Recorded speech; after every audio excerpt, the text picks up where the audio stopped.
Welcome to Victory Bible Institute, brought to you by Hope Fellowship Church, the Victory Center here in Daytona Beach. We are in place for our growth groups on Tuesday night. Victory Bible Institute is in place for our growth groups. And so I will share for just a few moments as we are preparing to continue in our small groups. Elder Natalie Smith Wells is facilitating along with Pastor Faye Datsy, is facilitating our women, and I have the pleasure of hanging out with the fellas. We are studying a phenomenal book, Living in Jesus, Growing in the Life We Were Made to Live, as we all keep growing. That's what we're trying to do. We're trying to keep growing. We're trying to experience God in fresh and new ways, but also we're trying to make sure that we incorporate more of Him in our lives so that others might see our good works and glorify the Father who is in heaven. So those of you who are on YouTube and those of you who are on Facebook Live, we encourage you in just a few minutes to join one of our growth groups. The information for the Zoom link is in your chat or in the heading of our broadcast on tonight. And so we want to make sure that all is well and that you have the information that you need. I want to share in my time on this evening for a few minutes, and I want to ask the question, when's the last time you looked in the mirror and saw Jesus? When's the last time you looked in the mirror and saw Jesus? We are, of course, talking about the metaphoric mirror. We are talking about looking at yourself. When is the last time, and I'm speaking of today, because I'm hoping that today, at some point, you looked at yourself and saw Jesus. The secondary question, which really is the primary question, is how often do you look in the mirror of your own existence and see Jesus? Because that is where we're trying to get. We're trying to be more like Him. We're trying to be like Him. It is interesting that in the text that we have been sharing recently, the last couple of chapters, the author has been giving us a picture of our tripartite being, that we are spirit and that we have a soul, the seat of our will and our emotions and our reason, and then our soul and spirit join together to give orders to our body, and then our behavior comes from our body. Our soul and spirit, our behavior, our body becomes the modus operandi of those things. And last week, the author did, I think it was in chapter 6 or 7, the author did a great job in discussing how we manage and control the flesh and how the original sin affects us all. And so here is the question: as we are trying to look in the mirror and see Jesus on a regular basis, here is the first question that I want to ask all of you is, number one, and it's hard to single down one, what are your top 3 flesh issues? The nature of the flesh. What are your top 3 flesh issues? When your flesh gets quote unquote out of control, what are the top 3 that you have to manage most? I said this years ago. What's your strongest weakness? What is your strongest weakness? When the enemy really tries to get you, he knows I can get him with that. or I can get her with that. I can get him with his esteem issue, or I can get her with her anger issues that will be triggered, or I can get him with his lust for materialism. And so he's going to spend all his money, and I'm going to trap him in the middle of all of these bills, and he won't be able to honor God. What are your top 3 flesh issues? And then how do you deal with them? How do you keep them from becoming as detrimental and potentially deadly as they can be? How do you do that? Because as we've discovered in our lives and our experience, and as we've discovered in studying the book, that the flesh has to be crucified every day. It doesn't get saved. Those thoughts and desires may dissipate. They may wane with age. Because some stuff we don't like anymore, not because we are more mature in the spirit. Sometimes some stuff we don't like anymore because our tastes have changed as we've gotten older.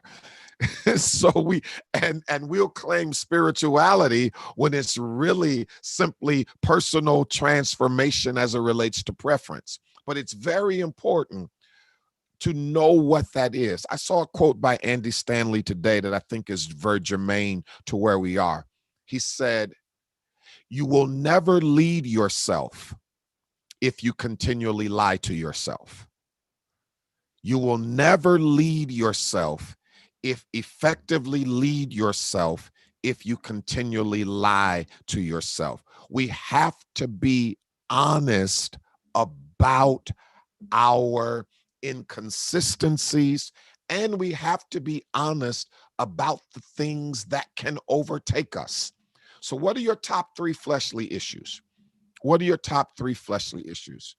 By contrast, what are the top 3 things that you're strongest in the spirit? That you're strongest in the spirit. These are the things that I'm solid in the spirit. These are the things that I have forged. These are the things that I have developed. These are the things that are now spiritual strength for me. These are the things that are my spiritual skills and my spiritual muscles. It is important to know yourself emotionally, know yourself fleshly, know yourself rationally, and know yourself spiritually, so that we're not getting into this situation where the enemy gets to play games with our head or play games with our spirit. So it's very important. Now, if you know your strong suits and you know the areas of the flesh, you can use the power of the word and use the power of the spirit to work through those things, so that every day you are seeing more of Jesus in you. You are looking in the mirror, say, hey, I'm seeing more of Jesus. It's kind of like I saw um it was Tabitha Brown. It was and earlier in the summer, and Tab was working out, and y'all know Tab. Hello there, y'all all right? And so Tab was, and she said, "I see an ab. I see an ab." She was saying that her workout had been She says, "I see an ab, and everybody's gonna see this ab. I'm gonna be in the bikini. Everybody, don't even try it. Y'all gonna see these abs. I've been working really, really hard." Why? Because hard work will, on the spiritual things, will ultimately show. It will if you working hard on your spirituality, we will ultimately see Jesus. We will ultimately see Jesus without you performing. We will ultimately see Jesus without you looking deep and quoting a bunch of scriptures. We will see Jesus because if you do the work on your inside, it will show up on the outside. One of my colleagues, Dr. William Curtis, Mount Ararat Church in Pittsburgh, Pennsylvania, told this story one time at our church, and he said that that he went to the dentist. He went to the dentist, and he hadn't been flossing as normal as he should be, and so the dentist said, Pastor Curtis, have you been flossing as much as you should? And he's like, well, I do. He says, wait a minute, before you answer, he says, I already know. He says, I already know. He says that the condition of your gums right now will tell me what you've been doing for the last 6 months. If you can't floss the night before you go to the dentist and change the effect of what you haven't been doing for the last 6 months, it's going to show. When we are doing the work of the Spirit, when we are doing the work to crucify our flesh, when we are doing the work to develop spiritual muscles, guess what? It's going to show. It's going to show. And if you don't, it's going to show. So the question becomes, how active do you need to be in the things of God in order for people to see more Jesus and less you? Now, here, I'll be very honest. I'm your pastor. I'm going to be straight up with you. There are some things in the spirit that get on my nerves, like some of the things in the flesh get on my nerves. Here are the people who get on my nerves. You can eat what you want whenever you want, work out just a little bit and look great. Can't stand y'all. Y'all get on my nerves because it's genetics. You have certain genetic predisposition that you don't gain weight, or you stay, athletic, or what have you. It's just there. Then the rest of us got to work like crazy, watch what we eat, do all of that, and then still not look as half as good as you. Y'all get on my nerves. It's the same thing in the spirit. There are some people who don't have certain genetic predispositions. That anger didn't come down their family line. They were raised well by their parents and affirmed. And so they're not dealing with the spirit of rejection that pops up all the time. They had certain things that weren't your issues. And so they don't have to work on that as hard as you have to work on that. But guess what? They've got something too, because the Bible says we were all born in sin and shaped in iniquity. My shape is not your shape. Your shape is not my shape. Your proclivities are not my proclivities. My proclivities are not your proclivities. But if we all are honest about ours and do the work that we need, and you may have to do more work than me, I may have to do more work than you, but if we're all honest and do the work, then people will see Jesus on a consistent basis. So here's my last question. What's the next trait of Jesus that you don't presently have, or haven't presently mastered? Is the wrong word. It hasn't, because we never master. But what is a trait of Jesus that you don't have, or you need to take up a notch, that you need to work on? Is it unconditional love? Is it forgiveness?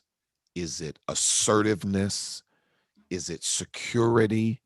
What is the next trait of Jesus Christ that you want us to see? It's kind of like in basketball, the finals are tonight.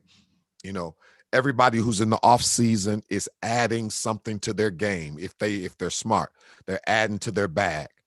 What's the next thing? What's the next trait? If we are actually growing and living in Jesus, what's the next trait of Jesus that I want to add to my life? which means that my Christology has to be right, which means that I had to have been studying Jesus, because if my Christology is wrong, then I cannot uh, get the right thing in me. So I would be interested if maybe we discuss that in your breakouts. What's the next one that you want to add? For those of you who are watching on YouTube and Facebook, we're getting ready to break into our growth groups. Would you please utilize the information that is in the chat, utilize the information that is in the heading of this broadcast, and join us in one of our growth groups. I know it's still coming off the holiday and the like, and so our numbers aren't where we would love them to be, but we understand that.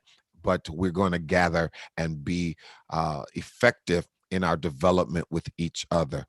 When's the last time you saw Jesus in you, when you looked in the mirror? And how often do you look into the metaphorical mirror and see Jesus? We're heading to our chat.